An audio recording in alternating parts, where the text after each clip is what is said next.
नमस्कार, नक्षत्र दुनिया चैनल में आप सभी का हार्दिक स्वागत है। मित्रों, आज के वीडियो में हम बात करेंगे कुंडली के 6वें, 8वें और 12वें भाव में सूर्य ग्रह किस प्रकार का फल देते हैं। यदि त्रिक भावों में सूर्य स्वक्षेत्री, मित्र क्षेत्री या उच्च राशि के होकर बैठते हैं तब क्या फल होंगे। इसके अलावा यदि ये नीच राशि, शत्रु राशि के होकर बैठ जाएं, अकारक ग्रह बनकर बैठ जाएं, तब जीवन काल पर इनका क्या प्रभाव पड़ता है। इन सारी बातों को हम बिंदुवार तरीके से आज के वीडियो में समझने का प्रयास करेंगे। यदि आप चैनल पर नए हैं तो चैनल को सब्सक्राइब अवश्य करें, वीडियो ज्ञानवर्धक लगे तो लाइक भी करें। आइए शुरू करते हैं। मित्रों, सूर्य ग्रह के 6वें, 8वें और 12वें भाव में क्या फल होंगे, इन पर अभी हम विचार करने वाले हैं। सबसे पहले हम जानते हैं कि सूर्य किस अवस्था में बैठे हुए होने चाहिए तब वो अच्छा फल देंगे। देखिए, सूर्य यदि स्वगृही होकर यदि बैठते हैं, जैसे कि सिंह राशि इनकी खुद की राशि होती, इस राशि के होकर यदि बैठते हैं तो कहा जा सकता है कि सूर्य इस भाव में अच्छा फल देंगे। क्या फल होंगे, इन पर अभी हम चर्चा करेंगे। इसके अलावा यदि ये मेष राशि के होकर बैठ जाएं, जिसमें वह उच्च अवस्था के माने जाते हैं, तो इसमें भी अच्छा फल देंगे। इसके अलावा सूर्य मान लीजिए किसी भी भाव में बैठे हुए हैं, वहाँ पर राशि का अंक 9 लिखा है, यानी धनु राशि है या फिर मीन राशि है, तो धनु राशि और मीन राशि में भी सूर्य ग्रह अपनी दशा अंतर्दशा के दौरान अच्छा फल देते हैं यदि ये कारक ग्रह बन रहे हों। इसके अलावा वृश्चिक राशि में भी ये मित्र राशि के माने जाते हैं और अच्छा फल यहाँ पर सामान्यतः देते हैं। अब मान लीजिए कि किसी भी भाव में सूर्य ग्रह बैठे हुए हैं, वहाँ पर राशि का अंक लिखा हुआ है 7, यानी तुला राशि, तो तुला राशि में सूर्य ग्रह नीच अवस्था के माने जाते हैं और हम इनसे फिर अच्छे फलों की उम्मीद नहीं कर सकते। अब मान लीजिए कि सूर्य नीच अवस्था के हो ही जाएं तो इनका डिग्री वाइज अंश चेक करिए। यदि 10 डिग्री से अधिक का है तो कह सकते हैं कि सूर्य की नीचत में कमी आ गई, क्योंकि 10 डिग्री तक ये परम नीच के माने जा सकते हैं। या फिर सूर्य की नीचता भंग हो रही है या नहीं, ये भी चेक करें। ग्रहों की नीचता भंग होने के विषय में मैंने अलग से वीडियो बनाया हुआ है, कृपया वह वीडियो आप अवश्य देखें ताकि ग्रहों के नीच भंग होने के विषय में सटीक जानकारी आपको प्राप्त हो पाए।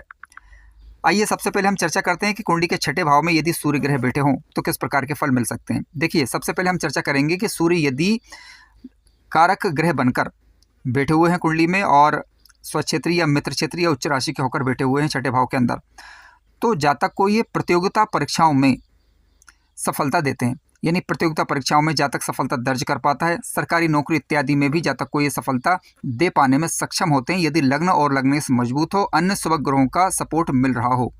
जातक को ऋण इत्यादि आसानी से मिल जाता है। सरकारी क्षेत्रों से जातक को लाभ हो सकता है।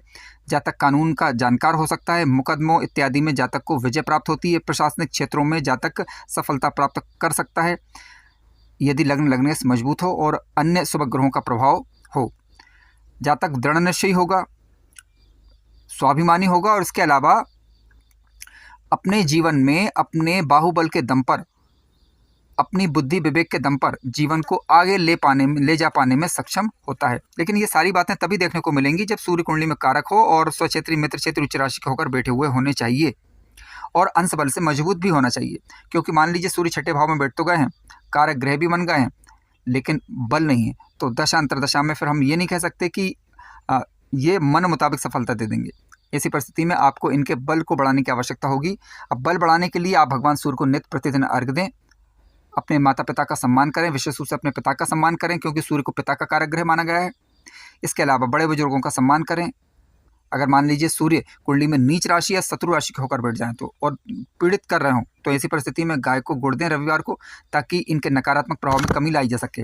आइए बात करते हैं कि सूर्य 6ठे भाव में यदि बैठे तो हैं, लेकिन यदि नीच राशि के होकर बैठ जाएं तो क्या होगा। जातक का आत्मबल कमजोर हो सकता है। आत्मविश्वास की कमी से जातक अथवा जातिका जूझ सकते हैं। पिता के साथ संबंधों में परेशानी और इसके अलावा जिन भावों के स्वामी ग्रह सूर्य ग्रह बन रहे हैं, मान लीजिए कि सूर्य इस कुंडली के अंदर धनेश बनकर बैठे हुए हैं तो धन से संबंधित परेशानियां हो सकती हैं। अब मान लीजिए किसी के भाग्य भाव के स्वामी बनकर बैठे हुए हैं तो भाग्य से संबंधित दिक्कतें होने लगती हैं। यानी ये निर्भर करेगा कि किस भाव के स्वामी ग्रह ये बन रहे हैं। 6ठे भाव में यदि ये पीड़ित होकर बैठेंगे तो मामा पक्ष के लिए परेशानी या कष्ट का सबब बन सकते हैं। आंखों की तकलीफ जातक को रह सकती है। स्वास्थ्य संबंधी परेशानियां रह सकती हैं। आर्थिक तंगी जीवन काल के दौरान रह सकती है। जातक जर्जर सी बात पर लड़ने झगड़ने वाला ईर्ष्यालु किस्म का भी हो सकता है। तो इन बातों से इनकार नहीं किया सकता। इसके अलावा जिन बातों की अभी हमने बात की थी कि कानूनी मामलों में सफलता देते हैं, वहाँ पर जातक को कह सकते हैं कि हार का मुँह भी देखना पड़ सकता है। ठीक है, क्योंकि निर्भर करेगा ना, क्योंकि अगर इस स्वक्षेत्री, मित्र क्षेत्री होकर कारक ग्रह बनकर बैठेंगे तो लाभ देंगे और नीच राशि, शत्रु राशि होकर बैठ जाएं तो दिक्कत की सूचना भी ये देते हैं। तो ऐसी परिस्थिति में आप इनके उपाय कर सकते हैं और लाभ ले सकते हैं इनका। मित्रों, कुंडली के अष्टम भाव की बात करें तो ये अपने आप में बहुत सारे रहस्यों को समेटने वाला भाव है।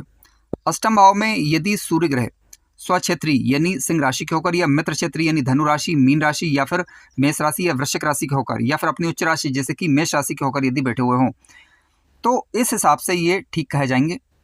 यानी स्वक्षेत्री या मित्र क्षेत्री होकर जब ग्रह बैठते हैं तो अच्छा देने का प्रयास जातक अथवा जातिका को अपनी दशा अंतर्दशा के दौरान करते हैं।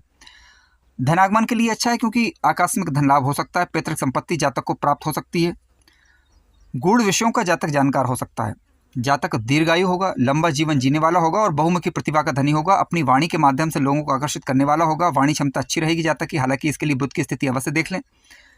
पिता का सहयोग जातक को धनार्जन के दौरान मिल सकता है, ईमानदार होगा और स्पष्ट वक्ता होगा, पैतृक संपत्ति का लाभ मिल पाएगा। इसके अलावा सूर्य जब अष्टम भाव में बैठते हैं तो इस भाव को एक्टिवेट करेंगे तो जातक के दिमाग में बहुत सारी क्रिएटिविटी का गुण आ सकता है। यानी बहुत सारी ऐसी चीज़ें जो आसानी से आम व्यक्ति के दिमाग में नहीं आती, वो चीज़ें आ सकती हैं, क्योंकि रहस्यों के भाव में ग्रहों के राजा जब सूर्य बैठेंगे तो इस भाव को काफ़ी हद तक एक्टिवेट कर देते हैं। सूर्य यदि बुध के साथ यदि बैठते हैं तो बुधादित्य योग बनाकर बैठेंगे तो रिसर्च इत्यादि के क्षेत्र में काफ़ी अच्छा ये माना गया है, जातक की बौद्धिक प्रतिभा अच्छी होगी। अब सूर्य यदि कुंडली के अष्टम भाव में बैठ जाएं, लेकिन नीच राशि के होकर बैठ जाएं, शत्रु राशि के होकर बैठ जाएं या पीड़ित होकर बैठ जाएं, तो आलस्य की मात्रा बढ़ सकती है। जातक अपनी बातों से कुटुंबियों को नाराज करने वाला, निरर्थक बोलने वाला, व्यर्थ की बात करने वाला हो सकता है, तो अतः इन चीज़ों से बचना चाहिए। इसके अलावा सूर्य अष्टम भाव में यदि पीड़ित हो जाएं तो आकस्मिकता की चीज़ें भी जीवन काल के दौरान लाते हैं। अब आकस्मिकता का तात्पर्य कि आकस्मिक रूप से किसी प्रकार का परेशानी आ जाए, किसी प्रकार की घटना घटे, ठीक, तो बचना चाहिए। विशेष रूप से सूर्य नीच राशि के होकर अष्टम में यदि बैठ जाते हैं तो जीवन काल के दौरान वाहन इत्यादि चलाते समय सावधानी रखना चाहिए। आंखों के रोग से जातक पीड़ित रह सकता है, धैर्य की कमी से भी जूझ सकता है, मित्रों से वंचित रह सकता है या फिर मित्रों की संख्या कम रह सकती है। तो इस प्रकार की कुछ परेशानियां देखने को मिल सकती हैं। इसके अलावा सूर्य यदि नीच राशि शत्रु राशि होकर यहाँ पर बैठ जाएंगे तो पिता के साथ संबंधों में परेशानी होना, इसके अलावा आकस्मिक धन हानि होना, ये चीज़ें रह सकती हैं। इस बात की संभावना से इनकार नहीं किया जा सकता। कुटुंब के साथ विरोध हो सकता है, ठीक है, निवेश इत्यादि में हानि हो सकती है।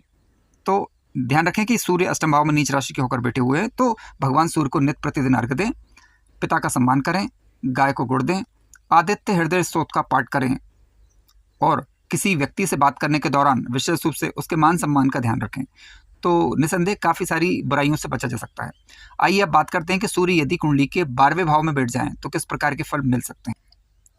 आइए अब बात करते हैं कि सूर्य यदि कुंडली के 12वें घर में बैठ जाए तो किस प्रकार के फल मिल सकते हैं। देखिए, कुंडली के 12वें घर में यदि ये स्वक्षेत्री होकर यानी सिंह राशि के होकर, या मित्र राशि यानी धनु राशि या मीन राशि के होकर, या फिर अपनी उच्च राशि यानी मेष राशि के होकर यदि बैठते हैं तो अच्छा फल देंगे दशा अंतर्दशा के दौरान। विशेष रूप से जातक विदेश के माध्यम से धन का अर्जन कर पाता है, क्योंकि कुंडली का 12वां भाव विदेश भाव भी है। विदेश का तात्पर्य है कोई व्यक्ति विदेश जाकर या फिर अपने गृह स्थान से दूर जाकर किसी भी रूप में धन का अर्जन कर सकता है। इसमें सूर्य ग्रह सहयोगी बनते हैं। अब कुंडली के 12वें भाव की बात करें तो ये अस्पताल का भाव भी है, मेडिकल फील्ड का भाव भी है। स्वक्षेत्री होकर बैठेंगे तो इस फील्ड में भी जातकों को सफलता प्रदान करने वाले बन सकते हैं यदि विषय का चयन किया गया हो, ठीक है, और अन्य ग्रहों का सपोर्ट मिल रहा हो।